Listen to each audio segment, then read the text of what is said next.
Assalamualaikum warahmatullahi wabarakatuh. Baik, perkenalkan nama saya Wardatul Husnia dengan NIM 236120110098. Saya sendiri dari Fakultas Ekonomi dan Bisnis, Program Studi Manajemen.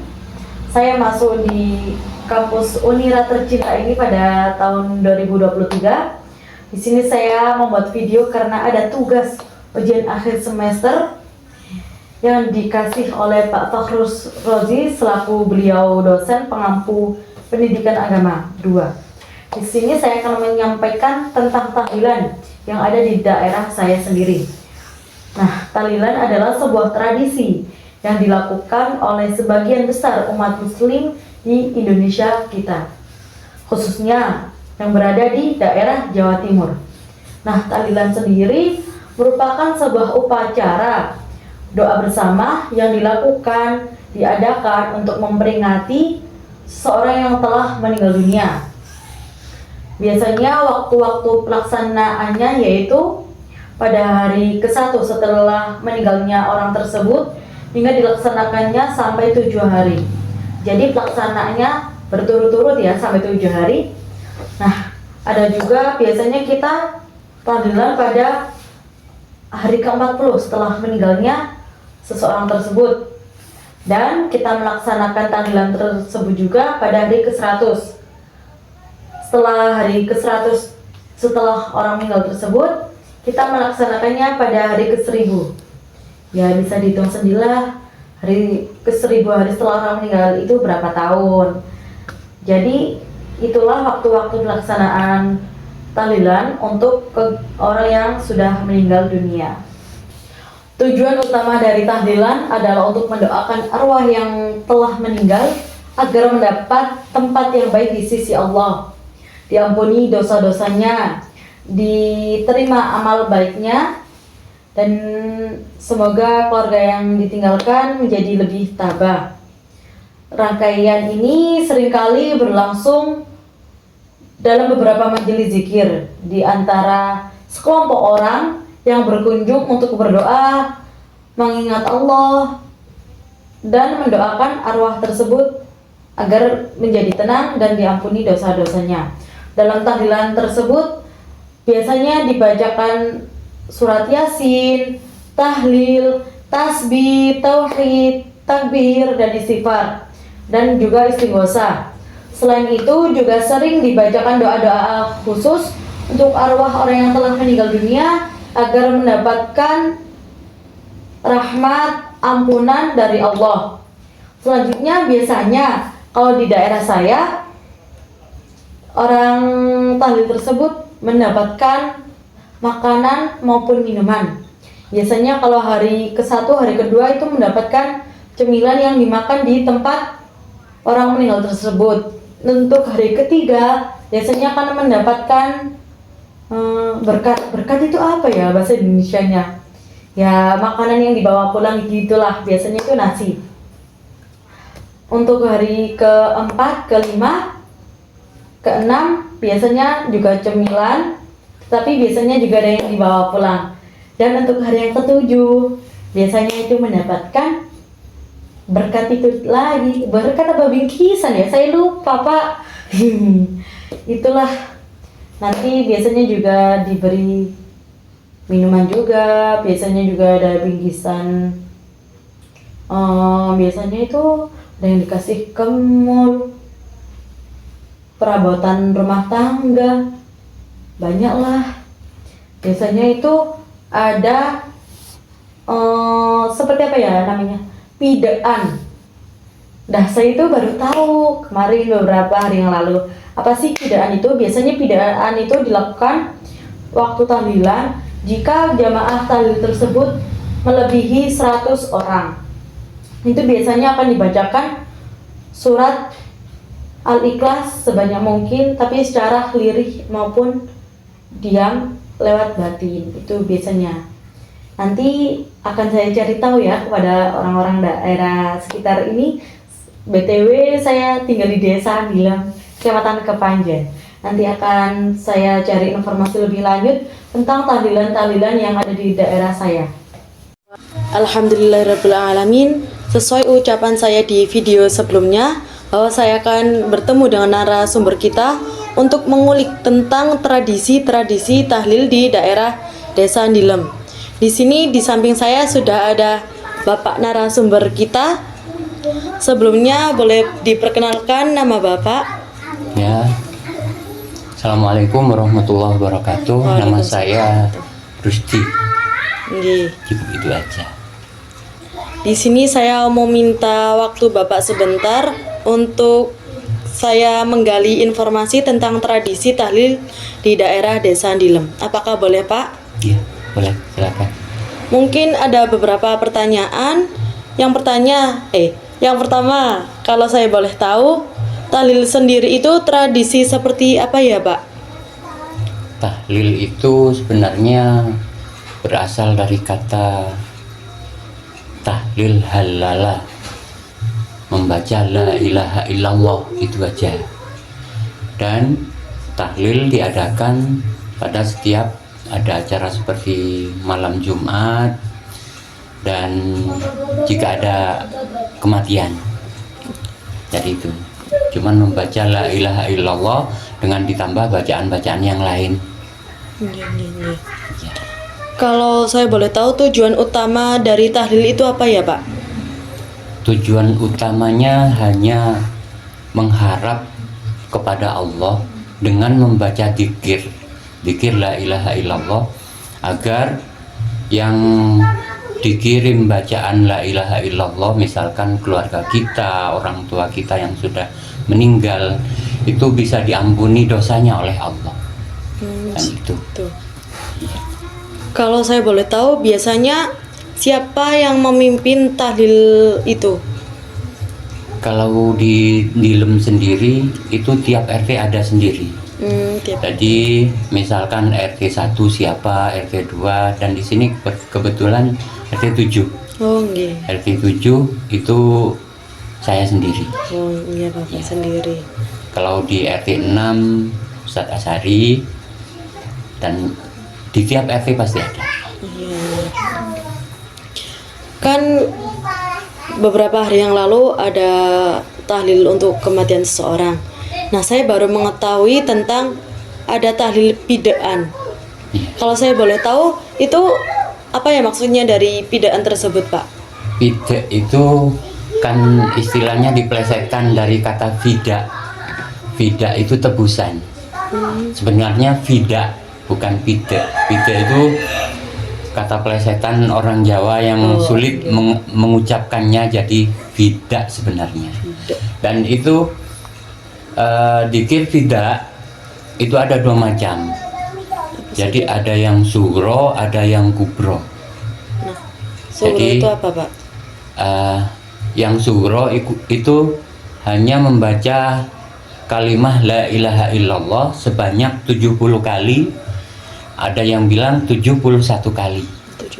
Itu tujuannya hanya mengharap penghapusan dosa kepada orang yang dituju.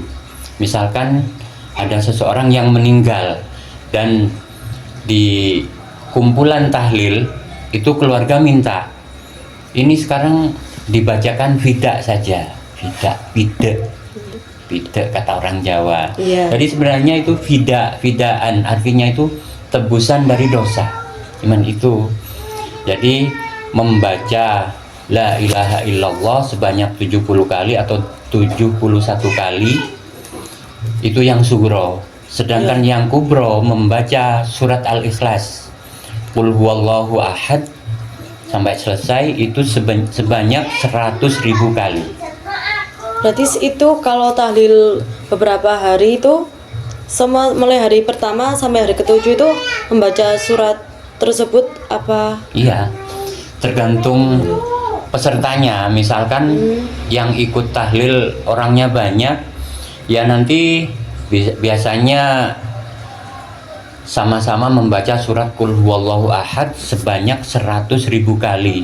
Jadi nanti dihitung tiap malam itu dapat berapa.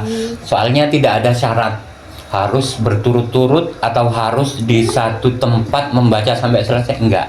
Itu biarpun misalkan 1 tahun nggak masalah, nggak ada syarat. Pokoknya jumlahnya harus 100.000 kali, itu yang kubro. Yang sugro la ilaha illallah sebanyak 70 kali. Iya. Terus itu kalau pembacaannya itu secara lirih atau bagaimana, Pak?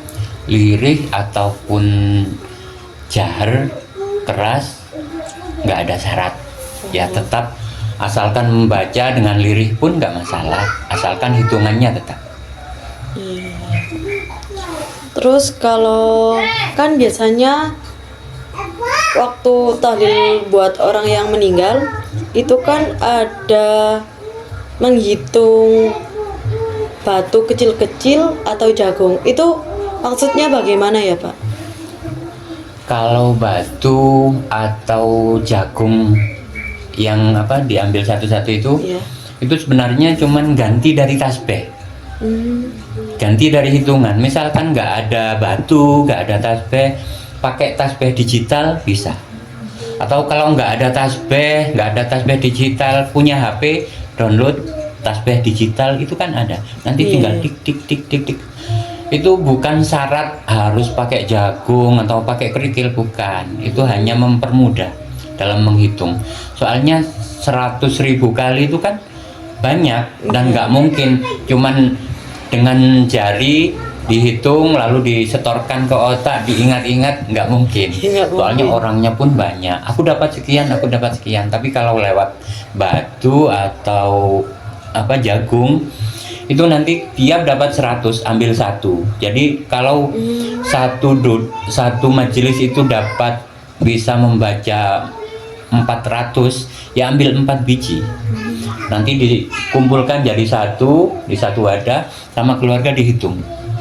Jadi itu bukan harus pakai jagung. Nanti kalau pakai jagung bisa begini begitu, nggak ada itu. Habis dipakai, habis dihitung, buang, gitu aja. Itu bukan syarat. Jadi sebenarnya pakai tasbih bisa, pakai kerikil bisa, pakai jagung bisa, asalkan jangan batu besar-besar. Iya, nggak bisa, Pak, itu. Nah, terus kan kalau buat kematian seseorang itu kan memperingatinya ada mulai hari ke-1 sampai hari ke-7, 40 hari, 100 hari, 1000 hari. Itu maksudnya bagaimana ya, Pak, perhitungannya? Itu hanya tradisi sebenarnya.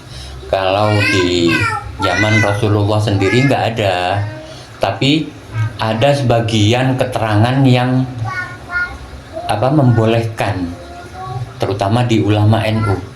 Kalau ulama-ulama yang lain mungkin nggak ada, dan bahkan sebagian dianggap bid'ah. Tapi kalau membid'ahkan bacaan dzikir la ilaha illallah itu disalahkan, itu yang salah justru. Dan nggak mau menggali dalil-dalil yang lain, sedangkan dalil untuk itu banyak. Jadi kalau misalkan ada tahlil, terus kumpulan dzikir bidah, itu kalau di film sebenarnya kalau ada kematian saja, tapi di satu tempat, misalkan di daerah Ketapang sana, itu ada kumpulan tiap 1 bulan sekali dzikir bidah tanpa ada orang mati. Sedangkan dzikir bidah itu cuman tebusan. Di hadis dikatakan yang diriwayatkan oleh Sayyidah Aisyah. Jadi Sayyidah Aisyah menceritakan hadis dari Rasulullah. Jadi siapapun yang mau membaca la ilaha illallah sebanyak 70 kali atau 71 kali, itu maka keterangannya akan dibebaskan oleh Allah dari neraka. Jadi itu ada hadisnya ada. Dan keterangan-keterangan tentang dzikir bidah itu ada di kitab Tafsir As-Sawi. Kitabnya kandel, ya, tebal, sangat tebal. Dan itu butuh bertahun-tahun untuk mengkajinya. Dan kita cuma bisa ambil, ada dalilnya di sini, ada dalilnya di sini. Dan mereka yang membid'ahkan tahlil itu nggak pernah sama sekali membuka kitab Tafsir As-Sawi atau kitab-kitab yang lain, soalnya keterangannya banyak. Dan itu menurut saya nggak perlu diperdebatkan. Soalnya kalau debat, yang katanya debat itu nggak ada titik akhirnya. Iya. Soalnya misalkan saya memegang teguh harus tahlil, sedangkan Mbak sendiri nggak boleh tahlil bid'ah, itu sampai kapanpun ya tetap yang Mbak bid'ah, yang saya boleh. Tapi itu kan. Jadi yang lebih baik ikut tradisi di satu tempat. Misalkan di film dibolehkan tahlil, lebih baik tahlil. Kalau di satu tempat orangnya nggak mau tahlil, ya jangan. Soalnya nanti daripada timbul anarkis dan selisih paham, itu lebih baik ikut yang terbaik di situ. Ya, cuman gitu. Iya. Terus saya mau tanya lagi, kan biasanya kalau di desa Nilem untuk hari malam Jumat kan biasanya habis sholat maghrib di masjid itu ada bacaan tahlil. Itu memang tradisi di desa Nilem saja atau bagaimana, Pak? Dimanapun. Kalau di pesantren-pesantren mungkin itu ada tradisi jika malam Jumat itu semua kegiatan libur. Itu dulu dari, kalau nggak salah, waktu Imam Syafi'i itu tiap malam Jumat dan hari Jumat semua kegiatan libur, jadi diisi dengan dzikir dan macam-macamnya. Pokoknya intinya mengaji, dzikir, itu aja. Jadi kalau di Nilem sendiri tiap malam Jumat itu diadakan tahlil, bahkan tiap habis maghrib itu di musola atau di masjid itu pasti tahlil. Sebentar lagi ada undangan lagi tahlil kematian, itu diadakan sudah tahlil habis maghrib tadi. Iya. Dan habis isya itu tahlil rutin. Jadi semalam itu bisa sampai tahlil 3 kali atau 4 kali. Dan itu merupakan berkah barokah untuk yang melaksanakannya dan yang mengundang.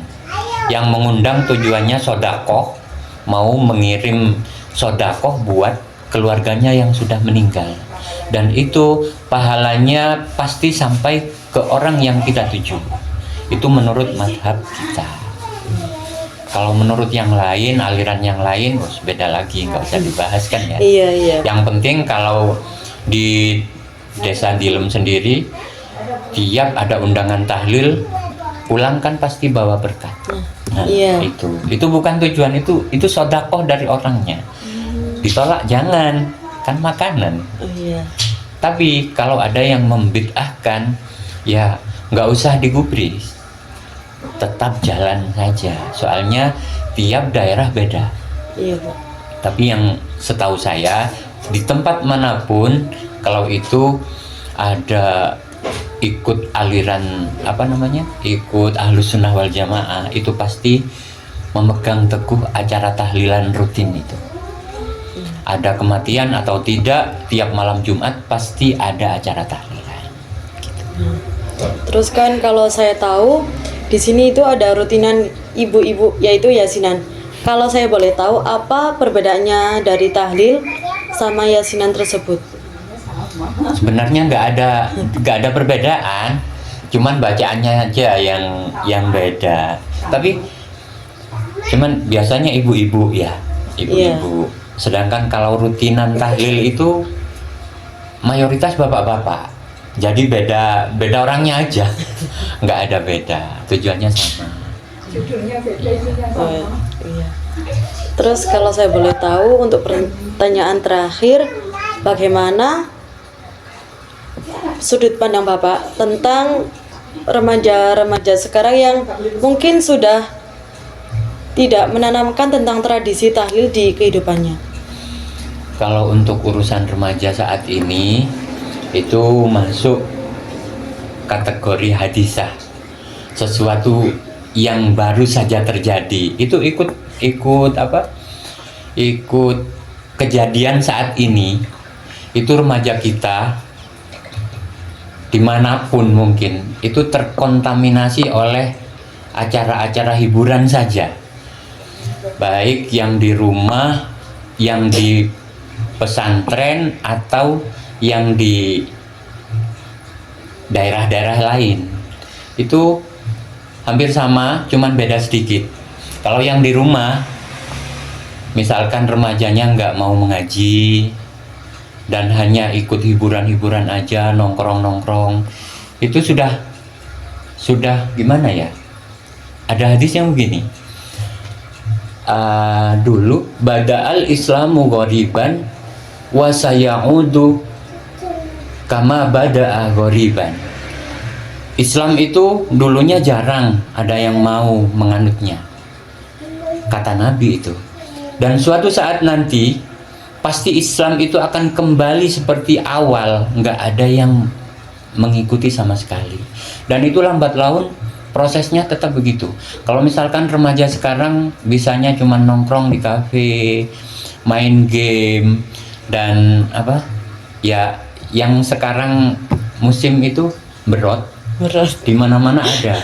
Iya. Dan itu menurut yang membawa tradisi berot, yang pembawa acaranya dan yang mengadakan itu nggak menyadari bahwa itu merusak mental anak-anak remaja sekarang. Dengan adanya berot di mana gitu, pasti anak mengaji hilang semua tanpa dikomando. Itu dimanapun itu. Dan jika ada pengajian di satu tempat, misalkan tahlil pun ya, nggak ada remaja, nggak ada. Yang ada cuman orang tua dan yang bapak-bapak lah, cuman itu. Dan itu pasti akhir zaman, pasti gitu. Akhir zaman, tinggal kita saja menyikapinya gimana. Semoga saja harapannya anak-anak muda sekarang masih mau ikut acara tahlilan, pengajian, nggak cuman melulu hiburan. Intinya kan sebenarnya harus imbang. Iya. Imbang. Kalau tidak imbang ya tunggu saja kehancuran mereka dulu. Jadi pemudanya hancur duluan. Iya. Tinggal bapak-bapaknya. Kalau bapak-bapak sih menghancurkan bapak itu tinggal tunggu waktu aja. Bapaknya habis usianya hancur sendiri. Iya.